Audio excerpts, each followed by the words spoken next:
agora coube a mim e eu estarei enfrentando rapidamente a questão da correção monetária do débito trabalhista, depósito judicial e seguro-garantia. Eu vou inverter, porque eu vou me socorrer da sapiência do doutor Davi, até mesmo, e eu irei, sem a menor preocupação, me socorrer do seu voto em uma das sessões SDC do TRT da segunda região, que seria absurdo eu querer inovar dentro daquilo que já está inovado. Então, primeira questão a ser enfrentada sobre o seguro garantia e a carta de fiança, e até esse tema da nossa colega, a doutora Ivani, há uma obra sobre isso, e nós fizemos alguns vídeos tentando demonstrar para as empresas filiadas do meu segmento, ou para quem interessasse, e essa é uma questão crucial, em que atinge diretamente o patrimônio das empresas, a sua saúde das empresas, e que é tão vital, porque no momento de total falta de recursos, a procura de financiamento para o capital de giro, vem o seguro, a carta de fiança e o seguro garantia judicial, é praticamente uma boia de salvamento para as empresas, porque o crédito tão elevado, a carência de recursos, e aí nós devemos lançar um olhar para aquelas empresas de pequeno porte e que a sua dificuldade em substituir os seus recursos que eles são arrecadados para cumprir obrigações trabalhistas e ficam à mercê realmente de uma situação crítica. E daí nós falamos que o seguro negocial ele é uma modalidade fiduciária da carta de fiança e seguro-garantia, que tem a sua previsão no nosso Código Civil, nos artigos 818 e 839, no Código Tributário, no artigo 156 e 206, e também na Lei de Licitações, a Lei 8666 de 1990. Veja só como o seguro garantia a carta de fiança, ele já é tratado de uma forma ampla, como na Lei de Execução Fiscal, na Lei 6.830, no Código de Processo Civil também, no artigo 835, se me falha a memória, no seu parágrafo 2º e 848. E aí nós trazemos a nossa Bíblia Trabalhista, que é a CLT, é tratado nos artigos 882 e 889. E, dessa forma, a carta de fiança e o seguro-garantia, ele se mostra como um instrumento de necessidade e não de se contornar em um não cumprimento, porque equivale a dinheiro. Até eu me lembro muito bem na entrevista que nós fizemos com a doutora Ivani no gabinete, no TRT 2, e ela enfatizou, e eu me lembro muito bem, realmente trocar por papel uma obrigação que pode ser oferecida como garantia no processo também administrativo e no processo judicial e de conhecimento e de execução. Vejam a amplitude desse instrumento que vem socorrer as empresas, que é um campo de exploração da atividade financeira. Eu imagino como isso vem sido disputado pelas companhias de seguro, mas isso não é o que nos compete. O contrato ele vem normatizado no Código Civil, no seu artigo 757 e 802. E o seguro é regido por leis próprias, e há necessidade, o segurador se obriga, mediante o pagamento de prêmio, como ou qualquer outro seguro, seguro de um imóvel e, na prática costumeira, o seguro de qualquer veículo, automóvel, ou seja, somente pode ser parte no contrato de seguro legalmente autorizado de estar no Código Civil, no 757. A seguradora é a entidade devidamente autorizada pela SUSEP, ou seja, existem várias garantias em que dá a garantia ao seu beneficiário a substituição do seguro. Eu vou me socorrer aqui rapidamente de uma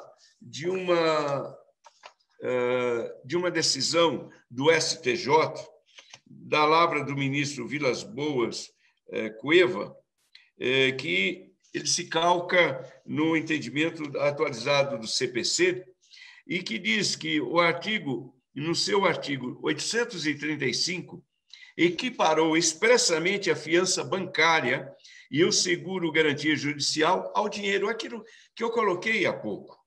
E não há margem para que o credor discuta a sua aceitação, e ressalvados os casos de insuficiência ou inadequação da garantia. Vejo que esta colocação do ministro Vilas Boas, ele acrescenta que equiparou as duas modalidades, que é a carta fiança seguro garantia, desde que o valor seja acrescido de 30% na garantia.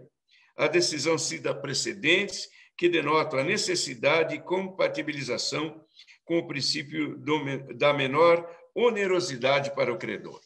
Porque o objetivo é a satisfação do crédito. O objetivo é atender o crédito, o débito daquele que tem a obrigação. Bom, sem a pretensão de esgotar, agora eu vou pedir o socorro do meu amigo Davi Furtado Meirelles, se me permite. Eu estou me socorrendo exatamente de um voto sobre essa questão correção monetária.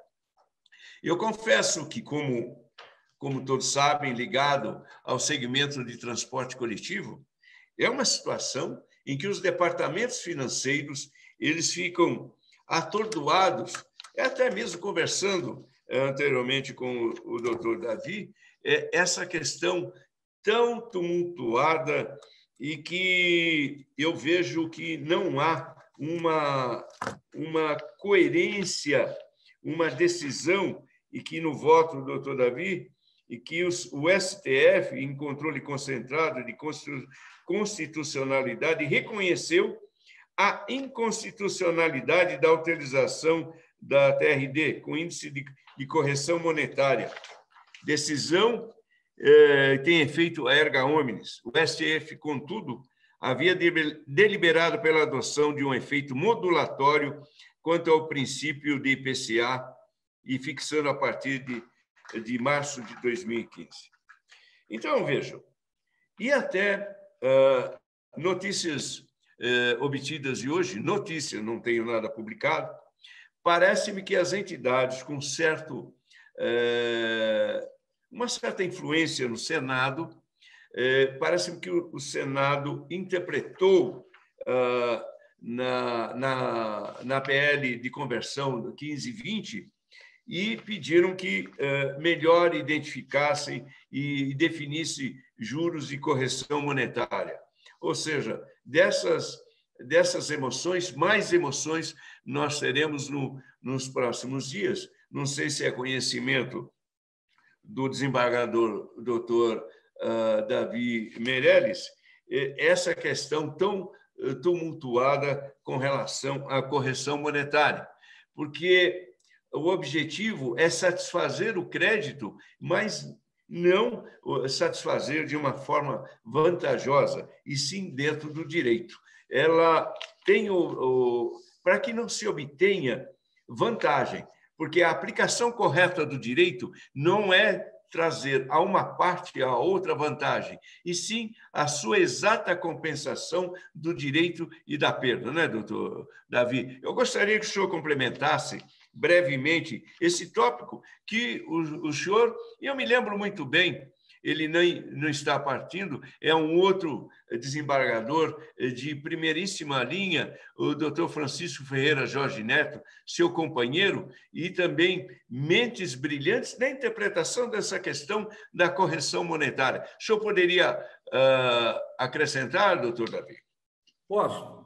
Francisco, antes de falar sobre a questão da correção, só complementar, acho que sobre a questão do seguro-fiança, que a grande polêmica que gerou, a Ivani, foi uma pena que a Ivani foi embora, porque ela é especialista nisso, que ela já publicou uma obra sobre isso. Isso mesmo, isso mesmo. A grande polêmica que surgiu, agora o STJ acabou de decidir que é possível a substituição do seguro, do depósito pelo seguro-fiança, tal. Parece que a coisa está caminhando para uma resolução. Mas a grande polêmica que andou surgindo foi que esses seguros-fiança, eles têm prazo de validade. E um processo trabalhista, a gente não sabe quando ele termina. Então, haveria uma segurança durante um determinado período e, ao fim do prazo, se não houvesse uma renovação, ficaria descoberto o crédito trabalhista. Havia essa dúvida, né? Então, alguns magistrados, alguns juízes, desembargadores, não estavam aceitando a substituição do depósito por seguro-fiança por conta dessa insegurança em saber se o seguro seria renovado ou não posteriormente. Mas me parece que isso agora tem sido resolvido. Agora, a questão da TR ou do IPCAE é muito mais complexa. Isso aí eu diria que é o samba do crioulo doido, porque cada um entende de um jeito, né? O que significa? Os créditos trabalhistas, quando vão ser pagos, eles estão sendo pagos num período muito diferente daqueles em que eles foram gerados. Então, há necessidade de uma correção monetária desses créditos, além dos juros, evidentemente. Qual é o índice de correção a ser aplicado? Se a TR, que é a taxa referencial, ela tem demonstrado nos últimos anos que ela não corrige mais nada, ela praticamente é zero, né? E o IPCA, o índice de preço ao consumidor, amplo, ele tem uma certa correção. E nós estamos tratando de crédito trabalhista que tem natureza alimentar. Quer dizer, se a pessoa não recebeu naquela época que era para o alimento dela daquele momento, no futuro, quando ela vai receber, ela tem que receber com aquela correção, sob pena de comprometer a sua existência enquanto ser humano, enquanto pessoa. Então, haveria necessidade de aplicação do IPCAE. Bom, muitos entenderam que não havia autorização para se aplicar o IPCAE, se aplicava a TR, que não corrige nada. Até que essa matéria, num julgamento do Supremo do controle de constitucionalidade, houve declaração de inconstitucionalidade da TR e de aplicação de outro índice, no caso o IPCAE, a partir daquele momento que foi modulado. Houve uma modulação, no caso, em 25 de março de 2015. A partir dali se aplicava o IPCAE, podendo a TR ser aplicada até essa data.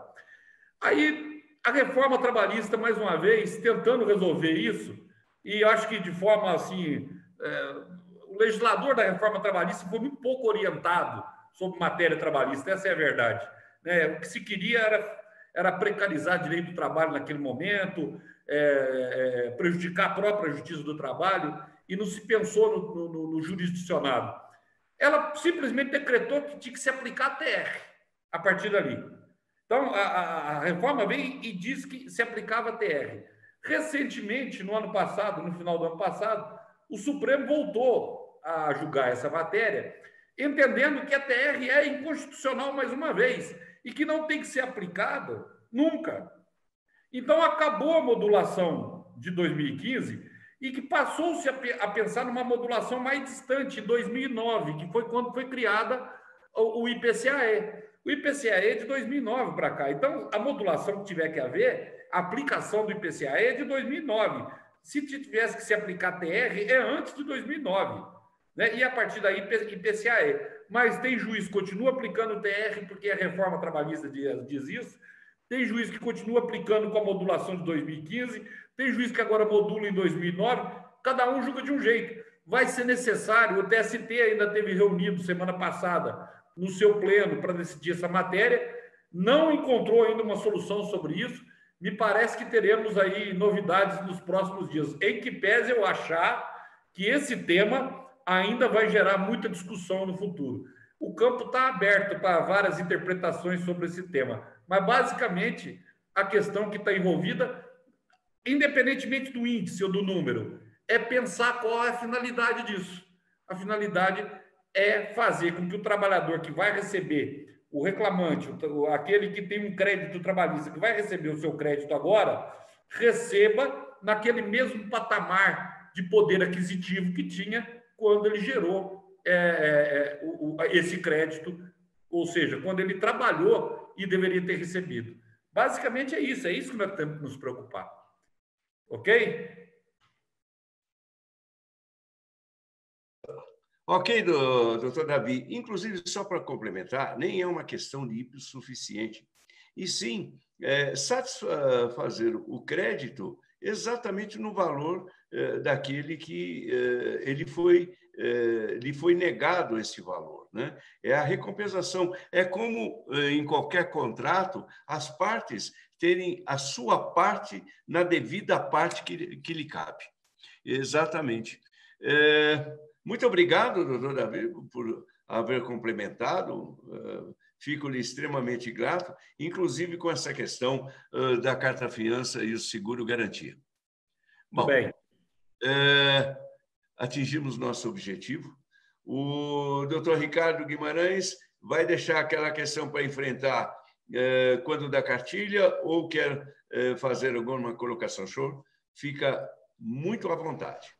Eu vou enfrentar na minha redação, porque eu tenho outras questões, como, por exemplo, a questão da gestante, que não havia na primeira medida provisória, e agora há uma grande casuística em todas essas questões. E o tempo não permite mais, porque já vamos para bastante tempo de live.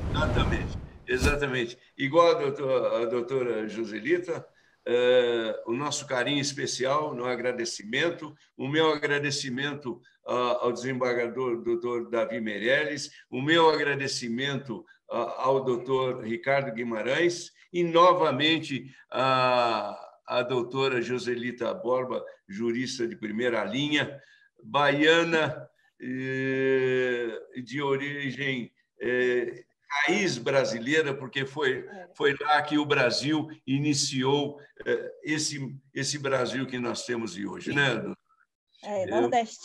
Nordestina da gema. Um grande abraço, com muita alegria, eu agradeço a participação de todos.